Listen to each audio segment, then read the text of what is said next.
Welcome to the Stepmom Side with Alicia Crasco, the podcast for stepmoms ready to create the life they want and one they actually have a say in. Here we talk all things stepmom life and just a little bit more. Leave the superficial conversations at the door and get ready for perspective shifts and actionable advice to help you on your way to creating the life you want, one step at a time. Welcome to the Stepmom Side podcast, where we speak the truth, say the quiet part out loud, and help you feel way less alone in the chaos of stepfamily life. I'm Alicia, stepmom coach, fellow chaos navigator, if you know, you know, and the woman who once built an entire summer schedule only to have it obliterated in week one. So let's talk about what really happens during summer break, if you're in the Northern Hemisphere, when your stepkids are bouncing between homes like emotional ping pong balls, and what you can actually do to stay sane. So let's go. Okay, so summer rolls around and people are like, oh, summer break must be fun with the kids home. And I think there's like mixed feelings on this. Like, let's take the stepmom aspect out of it. Like, sometimes people are like, yes, I'm so excited to have my kids here. And other people are like, oh my God, what am I going to do with my kids home over summer break? Like, dear camp, like, let me just sign you up for all of the things. But then add in, if they're a stepmom, it might be the same thing. Like, they're super excited to have their stepkids for the summer, or they are not excited because of whatever's going on. And then factor in that maybe the custody schedule is completely different over the summer. Maybe you've got full custody over the summer, or maybe it changes from like 2-2-5-5, like that kind of schedule, to like week on, week off, or 2 weeks, 1 week. Like, there's so many different factors, right?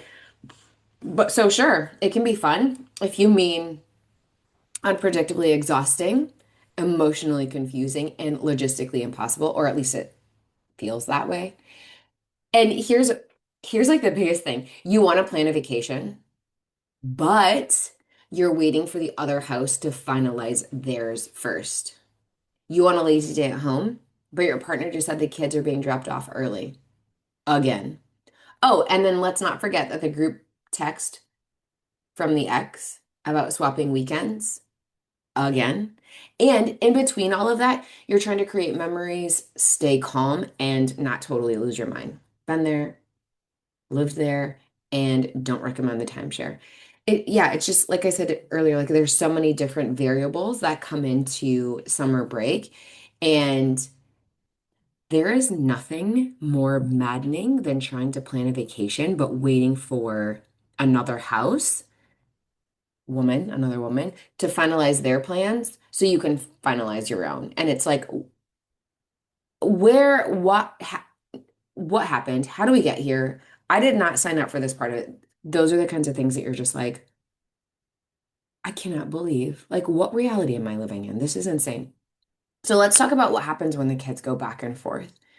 So one day you're in a groove, the next day they're back with different rules, moods, and expectations. You can feel like your house turns into a revolving door. You never know what version of the kids you're going to get, or worse, what version of you is going to show up. And so here's what I want to say about that. There's the version of guilt for feeling annoyed, the resentment of having your plans hijacked, and then also let's not forget the fun game of, will this get reported back to their mom with zero context? Oh, and if you have your own child in the mix, get ready for that bonus level of emotional whiplash when they get thrown off by all of the transitions too. Let's talk a little bit more about the emotional whiplash of just like for you, because obviously this is for stepmoms, but let's talk about it for you. So yeah, one day you're in a groove and everything is going well, and then the next day, like it's transition day, and so your stepkids come back, and maybe the other house parents completely different than you.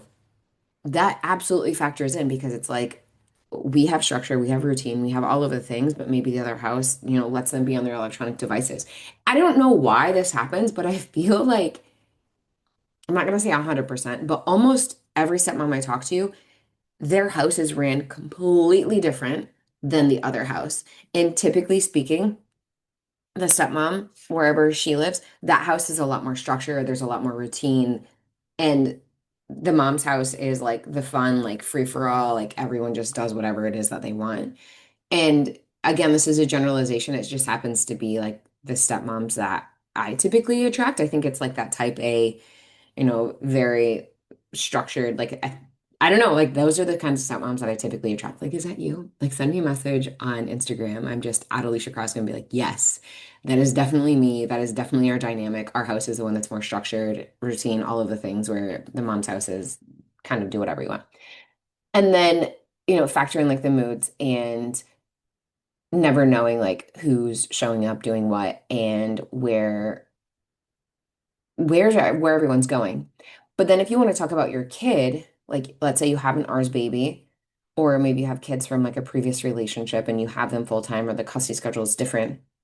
It's really hard to navigate this as an adult, but then you factor in a younger kid that's like, wait, what do you mean my brother or sister's not going to be here? Like, why can't I play with them? Why are they leaving? Or if there's an age gap, like, oh, I want to play with them, or they have friends over and your, kids and their friends don't necessarily want to play with a young kid, right?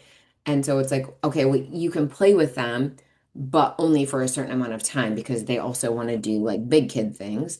And no, you can't follow them everywhere. It like setting the boundaries and then yeah, just the roller coaster of like one day they're here, the next day they're not. And like it's hard enough as an adult to navigate that, but then you've got smaller kids or younger kids in the house that are like, wait, what is going on? Okay, so now let's get to the good stuff. How can you stay grounded without running off to live in the middle of nowhere? First, let's create a summer rhythm. And I say rhythm as opposed to a schedule because the schedule seems to be like a lot more locked in. And please take it from me. Like the schedule situation is probably not going to go as well as you think that it's going to go. I will just, please learn from my mistakes. I'll just tell you right now, like, please learn from my mistakes. The key is some consistency without setting yourself up to fail when plans change. And I think that's the really hard part for stepmoms because plans changing or the last minute schedule changes makes you freaking bananas, right? Like, again, like I just mentioned, like you're gonna have a lazy day today and the kids are coming over early and you're like, what? They're not supposed to be here until tomorrow. Like, I am not mentally prepared for this. What do you mean? So, consistency without setting yourself up to fail when plans change. Maybe you have a morning ritual. Maybe you have evening resets.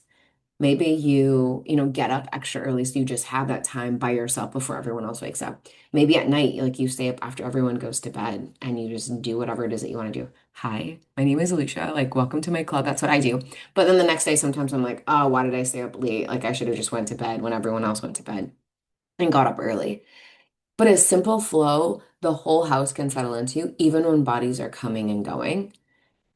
You can include the kids in on these morning things too. Maybe in the morning, one morning you make breakfast, the next morning, like your partner makes breakfast. Or maybe your stepkids are old enough, like you can incorporate them into breakfast. Like one thing that my stepdaughter loved to do was sometimes we would do pancake mornings, and she would always experiment with them. Sometimes she'd make blueberry pancakes or like coconut and pineapple ones or chocolate chips. Like she would be really like adventurous with them and just do like different stuff. And she would be in charge of making pancakes and it would be really fun. But incorporate the kids. So that's number one, create a summer rhythm. Number two, establish transition day rituals or routines. And this is something that I talk about year round and not just for summer. But maybe it's a quiet afternoon with a movie and popcorn. Maybe it's no questions for the first hour. Maybe it's you hiding in the pantry for 20 minutes. Whatever works, it gives everyone, kids included, a buffer. And here's something that I always tell stepmoms. And I love when they implement it and then they come back and they're like, oh my gosh, Alicia, it totally like changed the game for me.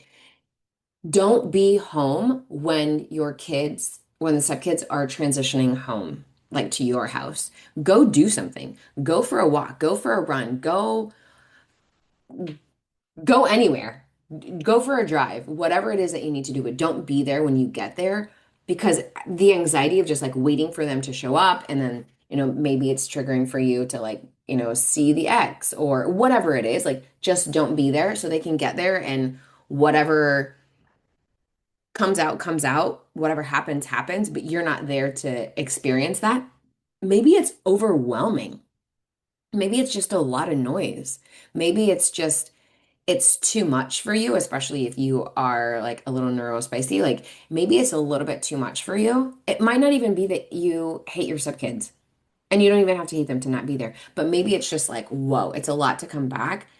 It's a lot to be here for. Maybe it's just you and your partner, and then like the two kids come and you're just like, what is happening?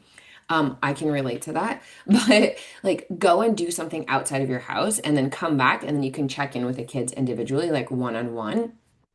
So that's definitely something that I highly recommend. And when stepmoms do it and they're like, oh my gosh, this was amazing. Great. Transition day routine, like dinner, what we would do is we would order Chinese food. It makes it super easy. Kids know what they're going to eat when they come back. Just make it something super easy. Or like the day that they're leaving, whatever it is that you're going to be doing, like do that. Third, talk with your partner ahead of time. Get clear on what you can and cannot, keyword emphasis on the cannot, take on this summer. Don't wait until you're furious about being the default parent or the vacation planner. Speak now or risk melting down later. Comes back to communication, just chatting with your partner about, okay, those vacation plans, right? What are our vacation plans going to be? Should we just book something and then whatever happens, happens? I don't recommend that because who knows what's actually going to happen. But have that conversation with them about, okay, let's say that you work from home and your partner doesn't. So your stepkids are more chances than not going to be home with you alone on days that you're going to be working. Let's have a family meeting. What does that look like? Okay, you know what, you guys? Monday through Friday, I am working at home between this hour and that hour. If my office door is closed, you cannot come in and interrupt. If you hear me talking to someone, you can't come in and interrupt. I'm on a call or whatever it is. But set your expectations now before, like I said, you get into it and then you just like melt down because all of these things. Communicate, communicate, communicate, communicate, communicate. Speaking of time, the fourth one is protect your time. Why did I just say it weirdly? Protect your time. Not protect, but protect your time. Say yes to taking breaks. Say no to cramming everything in so you can have togetherness because the kids are only here for a few hours or a few days. Even in a blended family, you're allowed to need space. And I think that so many of us don't honor that. I personally am not hardwired to be around somebody 24/7. I don't even want to be around myself 24/7, but around all of the people in my house 24/7, no thank you, count me out. I'm absolutely crazy about them, but I also want time to just like shut off, read a book, do whatever it is without having to think of like, does somebody need something? Same thing with the kids. Like they are not wanting to be around somebody 24/7. And if you've got somebody that's constantly like, I need a snack. When can we go to the pool? When are we going to do this? It's just those things are going to make you crazy. So protect your time. Say yes to everyone like hanging out. And you know what? If that means that you let the kids watch TV for an hour or 2 hours, like in the middle of the day, it is so much more beneficial for your mental health to just be like, okay, time out. I'm gonna go garden. I'm gonna go pull weeds. I'm gonna go read a book. I'm gonna go lay out. Whatever it is, go do something that you also want to do. Give everyone a little bit of downtime. Number five, limit reactive communication with the other house. It's okay to say we're not available that day without explaining your whole life. You are not a customer service hotline. You are a person. We are not available that day is fine. We don't have to say, we're not available that day because at 11 a.m. we're going to go to brunch with my friends. And then at 2, we're going to go to the park because we're going to meet X, Y, and Z people. And then we're not doing that. You can just say we're not available that day. And you can offer another time that does work. That works. I had talked about this in a podcast episode with Nika Chadwick with high conflict people.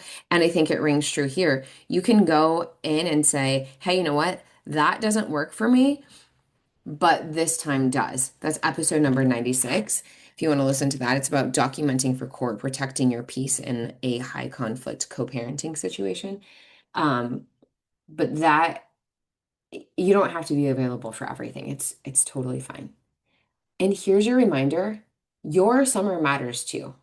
You're not the babysitter, planner, or cool stepmom. You are a human who deserves fun, joy, rest, and peace, though.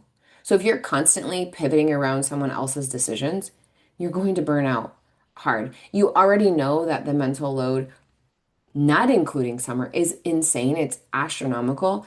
Don't take it on over the summer, too. Like, you, my friend, are more than willing to do all of the things. But there's going to be a lot of things that you don't want to do, and that's fine. Or you're more than capable. You're not necessarily willing, but you're more than capable of doing all of the things. But it's okay for you to say to your partner, hey, you know what? I'm going to offload this task with you. If they take it on, awesome. If they don't take it on or they don't do it, that doesn't mean like, oh my gosh, they can't do it. I'm going to take it. No, we're not doing that. So schedule your things. Even if it's just a solo coffee run every Tuesday. Even if it's saying nope to one more last minute change. That's not selfish, that's survival. A non-negotiable for me is I do 8 solid core classes every month. And this month, or this summer, actually, I will be taking them on the days that my husband is home because we're getting a puppy. And so I am not super keen on like leaving the dog here by itself. Um, yeah, no. I will be taking my solid core classes on different days of the week. Um, but yeah, it's important for you to just take time for yourself, just to be you and to take off 30 hats that you're wearing and just wear one or two of them. Take time for yourself. So if your summer feels more stressful than serene, you're not doing anything wrong. This is hard. And it's okay just to say that out loud. Like, this is really hard. And just so you know, you don't have to live in chaos all summer long. You can set the tone. You can protect your peace. You can absolutely find small moments of joy. Even if the custody's calendar looks like a Rubik's Cube, you can absolutely do things to find joy for yourself. Again, set those non-negotiable things and do them. And if you're like, oh my gosh, yeah, Alicia, that sounds great, but I'm really struggling with like what to do before summer even gets here, or I'm struggling, or if you listen to this like while summer is happening and you're like, I am in over my head. Come join us inside the Stepmom Side community. You can be like, hey guys, this is what's happening right now in my life. Please help. And everyone can jump in and say, this is what we do, or this is what I do, or come in on office hours. I will be still hosting office hours over the summer. Also, I don't know if I've ever publicly announced this, but I do a live Q&A once a month. You can submit questions ahead of time. Like, let's say that you can't make office hours. It's every Wednesday, but like, say you can't make office hours, but you have a question that you want answered, you can submit a question for me to answer, and I record those and then I upload them into the community. So if you can't make office hours, it's not a big deal. Insert your question and I will answer it on the live Q&A. And you can come and watch me answer it and you can ask questions on the live call too. Totally fine. But yeah, so come into the community. There's the private chat. There is office hours. We can chat with me in real time. There's the live Q&A. We also do have group coaching still. But yeah, thanks for being here. And just remember your summer doesn't have to be perfect. It can just be. Don't get caught up in competing with the other house either. If they want to take the kids on crazy, massive vacations, please let them. If you guys are the house that you want to take them on crazy, massive vacations, okay, do that. But don't do it because you're competing with the other house and you want the kids to love you guys more. And I will chat with you next week. Thanks for taking time to listen to this week's episode. If anything was helpful or resonated with you, please share it on social media and tag me. I'm just at Alicia Crosco. And if you could leave a 5-star rating and review while you're at it, that would also be really helpful. And if you find yourself struggling with your stepmom journey and you want a little bit more support without the hefty price tag of coaching, you might want to check out the Stepmom Side community, which is my own private community for stepmoms, where you get to connect with other stepmoms around the world and myself, where I hold weekly office hours and monthly group coaching. It's kind of like you have your own personal coach in your own back pocket. Again, without that hefty price tag. See you next week.